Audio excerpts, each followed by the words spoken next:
Hello guys, good morning. કેમ છો? બધા મજામાં દસો? આઈ હોપ કે બધા મજામાં દસો. આજે સવારમાં વહેલા ઉઠી ગયો, ઘડિયાળમાં જોયું તો 6:45 થયેલા હતા. મેં કીધું હા આજે જલ્દી ઉઠાઈ ગયો, કાંઈ વાંધો નહીં. આંખો ચોળતા કીધું ઉઠી ગયા તો ઊભા તો થઈ જઈએ અને નાહી ધોઈને ફ્રેશ થઈ જઈને થોડીક વાર ફેમિલી સાથે ટાઈમ સ્પેન્ડ કરી. એમ કરીને હું ખાટલામાંથી ઊભો થઈ ગયો.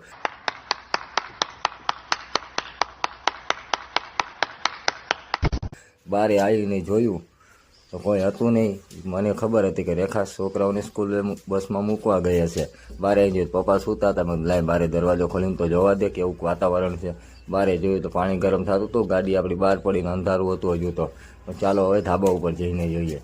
ત્યાંથી સીડીએ ચડવા માંડીને ધાબા ઉપર આવી ગયો. અંધારું ઘણું હતું એટલે મોબાઈલની ફ્લેશ લાઇટ ચાલુ કરી દીધી અને પછી હા ઠંડો પવન એવો હાલો આવતો ને કે વાત ન પૂછો. મેં કીધું હા ઠંડી તો વધતી જાય છે. 2 દી તો કાંઈ નથી, અત્યારે અચાનક ઠંડી વધી ગઈ. સોસાયટીનું નાઇટ લુક તો એક નંબર આવે હો. પણ પછી નીચે આવી ગયો, મોટું બોટું થઈને ફ્રેશ થઈ ગયું. અરીસામાં થોડાક પોઝ મારી લઈએ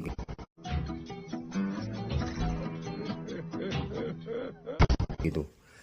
પછી બારે જોયું તો રેખા ચા બનાવતી હતી. મેં કીધું લે ચા બને એમ ને, લાવો કીધું ચા પાણી તો ચા પી લે. ગરમા ગરમ રોટલી આપી દો. ગરમા ગરમ રોટલી આવી ગઈ અને કીધું ઘીની બહેણી લઈ લીધી. 1.5 કિલો ઘી ચોપડી દીધું આપણે તો. હો ભાઈ, સમજ રહ્યો ને. પછી ઘી વાળી રોટલી કરીને ચા પાણી પી લીધા ને પછી આપણે ઉઠીને ગયા કે બસ હવે જાજુ નથી ખાવું. પછી નાહી ધોઈને ફ્રેશ થઈ ગયા ને કીધું ગુડ મોર્નિંગ ગાઈઝ ફ્રેશ લુકમાં.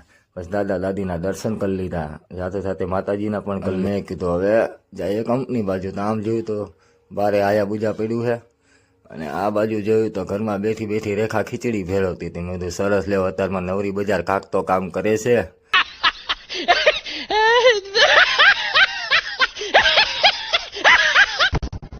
પછી મેં કીધું હાલો ગાઈસ, તો હવે આપણો ભાઈ મિની બ્લોગ ક્લોઝ કરીએ અને હવે મળીએ નેક્સ્ટ બ્લોગમાં. જય માતાજી. તમારા ભાઈને યાદ રાખજો.